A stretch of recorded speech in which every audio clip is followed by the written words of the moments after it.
Happy holidays and welcome to Fantastic History. I'm Clay. I'm Sarah.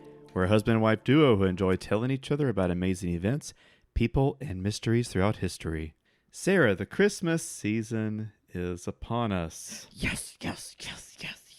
It is now mid-December, and as we are wrapping our presents and baking cookies for Santa and telling ghost stories around the fire, I was, of course, reminded of the most famous ghost story of the season, A Christmas Carol. Yeah.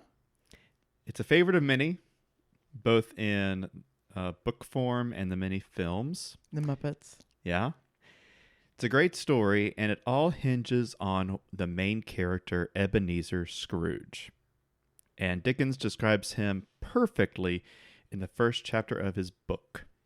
He was a tight-fisted, hand-to-the-grindstone Scrooge, a squeezing, retching, grasping, scraping, clutching, covetous old sinner, hard and sharp as flint from which no steel had ever struck out a generous fire, secret and self-contained, as solitary as an oyster.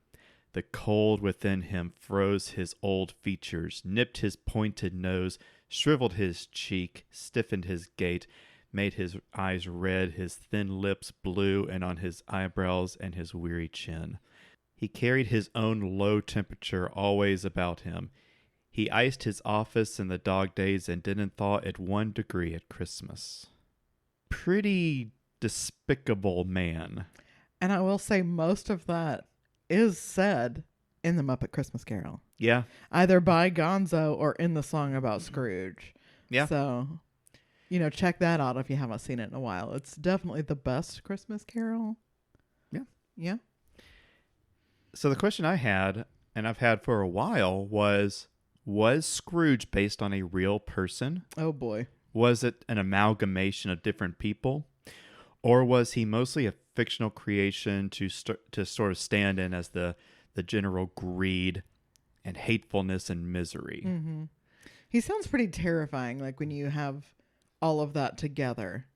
Like that whole part you were just reading when you're getting all that information in one chunk. Like he sounds scary as hell.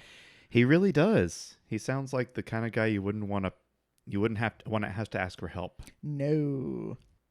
Well, I decided to find out. Who is this miserable miser whose very name has become synonymous with being a joyless, lonely, cold cheapskate? What a bummer if it's you. Right? Oh, that's got to sting. Wouldn't you hate to be listening and be like, oh no, they said my name. I'm 300 years old, but you know what? I keep up with podcasts. Now, since A Christmas Carol has been wildly popular ever since it was first published, many theories and rumors have been suggested over the years. The first one I want to look at is a man who shares a very familiar name, Ebenezer Lennox Scrooge. Oh, no. That's not even subtle. The story suggests that Dickens came across Scrooge's tombstone in Canongate Kirkyard in 1841. Perhaps looking for old names to use in his stories, or perhaps it was just a nice place to walk. When he came across Scrooge's grave, he liked the name, which he would have had to modify, but only a little bit. Yeah, just slap another O in there. But he was also captured by the inscription on the grave, Mean Man. Got him. And Dickens wrote in his notebook, to be remembered through eternity for only being mean seems the greatest testament to a life wasted. Wow. However, Dickens had misread the inscription. The inscription actually read Meal Man. What? Because Scrooge, in life, had been a food trader and had been King George IV's caterer. In later research into the story, economist Peter Clark discovered Scrooge's identity and found that he had actually been a nice guy and not a mean man at all. Oh, dear. I will say, though, that, I'd honestly rather have mean man than meal man on my tomb. What the hell? Well, imagine you are the caterer to a king, and then you die, and then people are just like, "What a bastard!" I know. Like, But no, I made great food. But you could put something like King's Caterer instead of Meal Man. Yeah, maybe maybe they had to pay by the letter. They must have. That's nuts. Let's keep it quick and simple. Come on, we got things to do. Yikes. So this story of having misread the grave of this poor man and tied him to one of fiction's most miserable monsters is really nice. Mm-hmm. It's a nice story. The problem with the story, well, there's a lot of problems with the story. The probably the worst is that the gravestone is lost. Oh no! It may have been lost during the restoration of the graveyard in 1932. If it had existed at all. I also tried and could not find a copy of Dickens' notebook to even confirm the quote that is scattered all over the internet that I just read to you. Mm-hmm. But I couldn't. Interesting. I couldn't find any evidence that this story is real at all. Huh. So unfortunately, since I can't confirm it true or fictional in part or in whole, I have to mark it as suspicious. Okay. Possibly completely made up. I respect that. Unless we can get our hands on that notebook. Mm-hmm. I don't know. But it doesn't really matter that much because even if it were true, Scrooge would be Scrooge in name only. Right.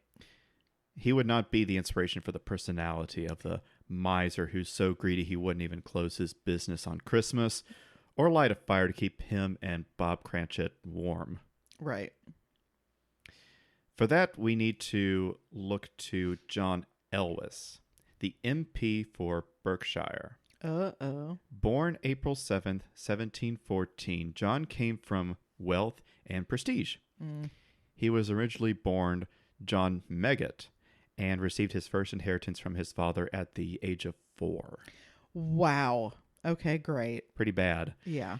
And when his mother died, he inherited the entire estate.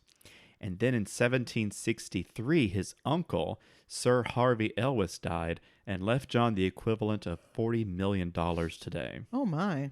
This is when he changed his name to John Elwes and when he infamously began his miserly ways. So when you get the most amount of money possible, that's when you decide that you're just going to be like, you know what? I actually don't want to spend any of it on anything. Yeah, perhaps. Weird. Some parts of the story that I read, and again, some of these things you don't know if they are true or if they've been embellished, suggested that both his mother and his uncle had been very stingy and frugal as well. Okay. So it could have been something that he sort of inherited as well, or it could have just been the more you get, the more you don't want to lose what you got. You know? Yeah. Who knows? And there could have also been mental illness contributed to it.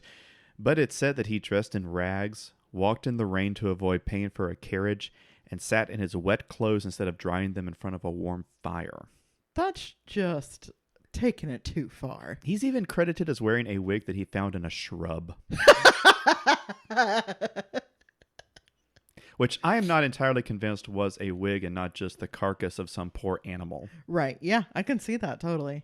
Another story was that he once visited a doctor because he had a cut on both of his legs. Well, 2 cuts. It doesn't elaborate as to how he got this injury. But he made a wager with the doctor that he only treat one leg.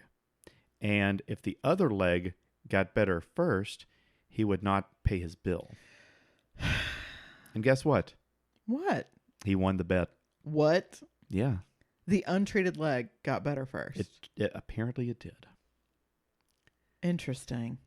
So his home fell into disrepair and leaked when it rained because he didn't want to pay for the repairs. He would eat rancid food instead of buying fresh. Oh, come on. And he would go to bed as soon as the sun went down so he wouldn't have to buy candles. I don't even know what to say. And his bizarre behavior earned him the name Elwes the Miser. Okay. But was he truly the inspiration for Scrooge? Because so far it does seem kind of right.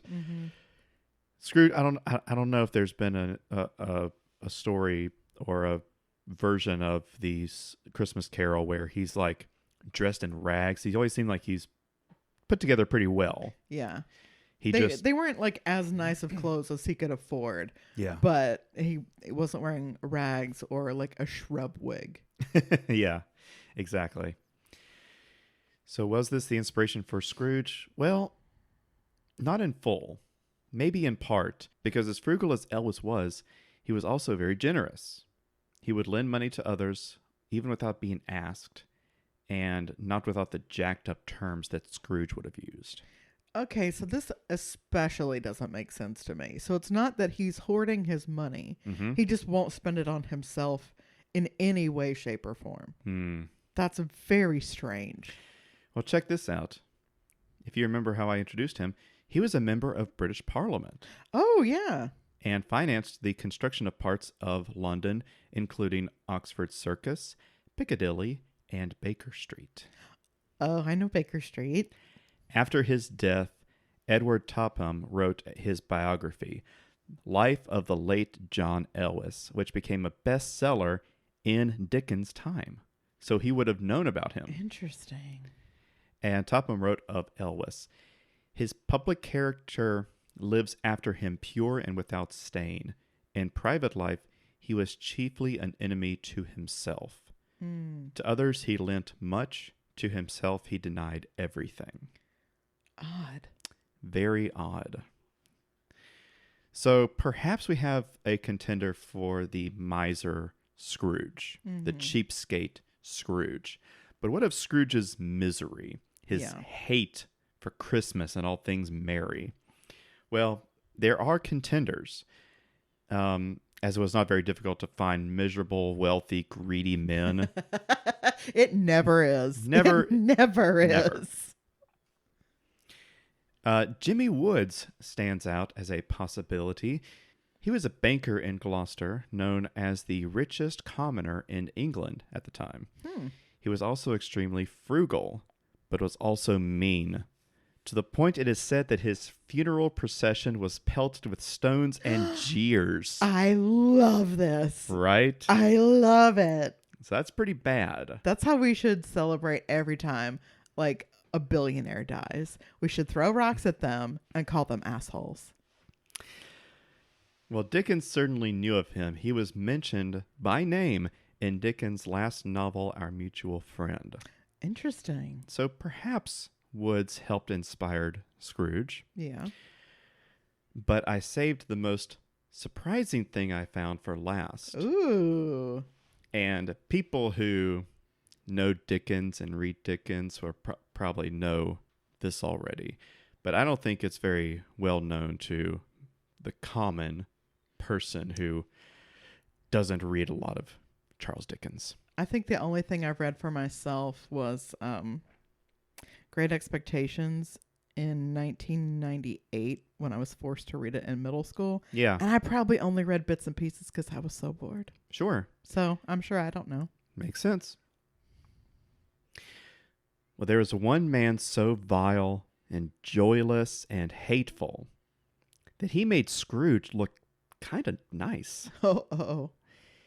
He has a direct connection to Charles Dickens and was written about a few years before A Christmas Carol was printed.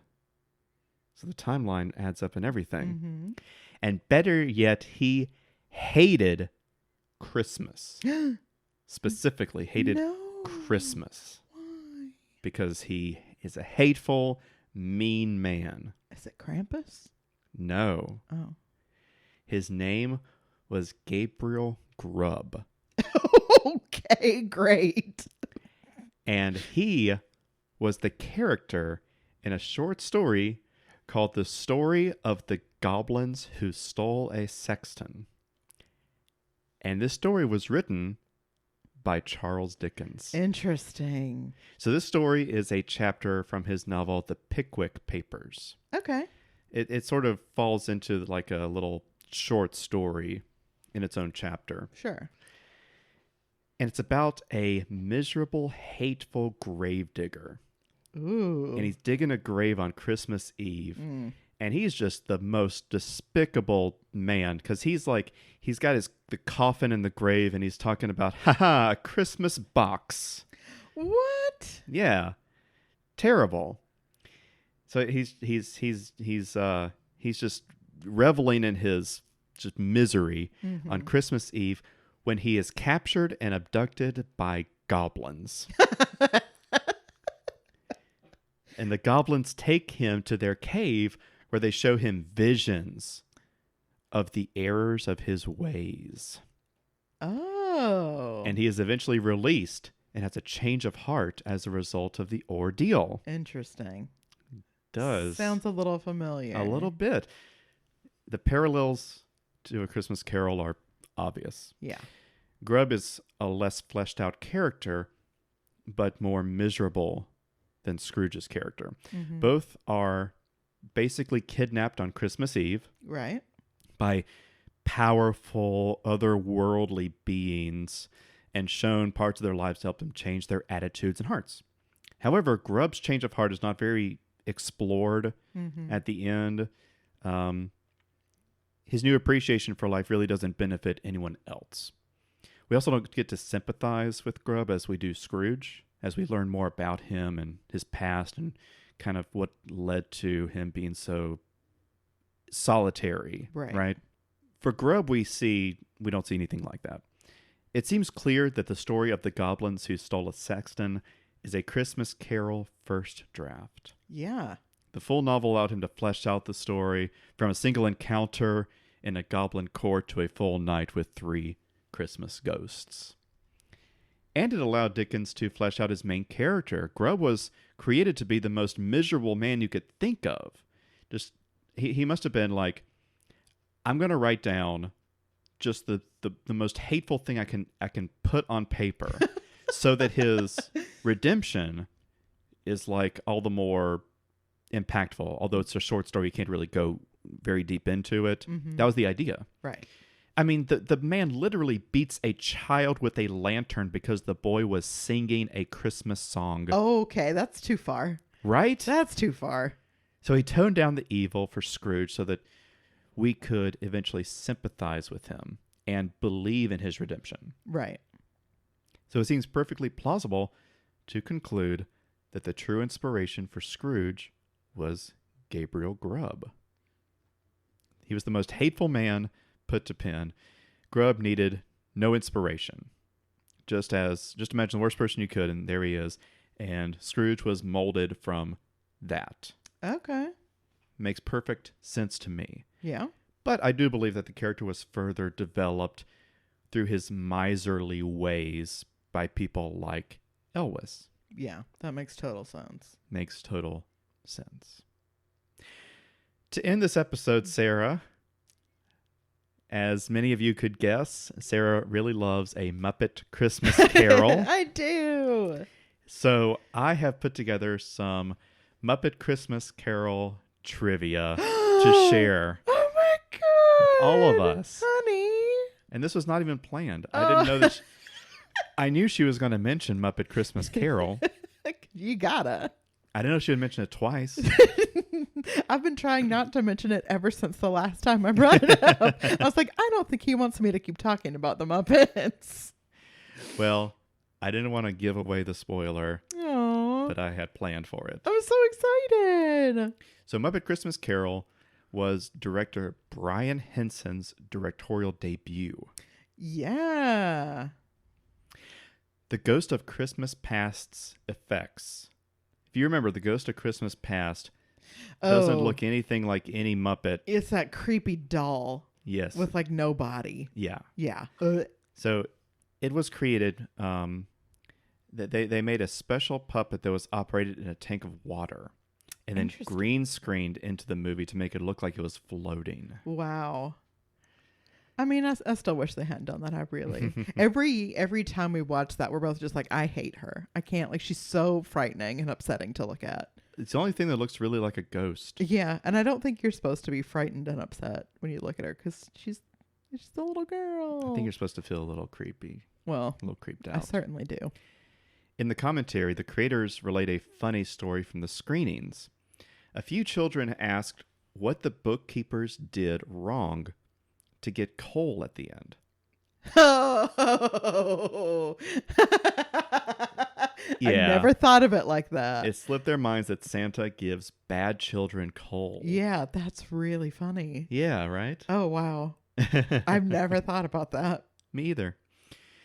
And before production began, Sir Michael Caine, who plays Scrooge, told producer and director Brian Henson, "I'm going to play this movie like I'm working with the Royal Shakespeare Company. I will never wink. I will never do anything Muppety. I'm going to play Scrooge as if it is an utterly dramatic role and there are no puppets around me." And Henson replied, "Yes, bang on." And I mean, he really does. He does. He is not there for a good time. There is not a single look at the camera and wink. There's no nudge. There's nothing. He doesn't give in to the silliness at all. No.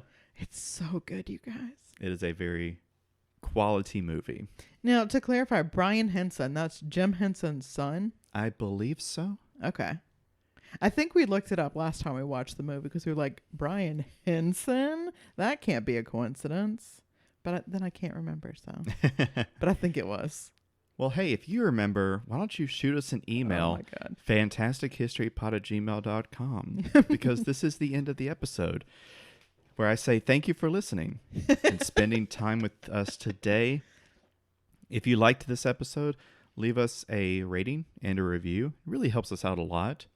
And you can also check us out on Instagram at FantasticHPod and now on TikTok at Fantastic History Podcast. And until next week, bye. Bye.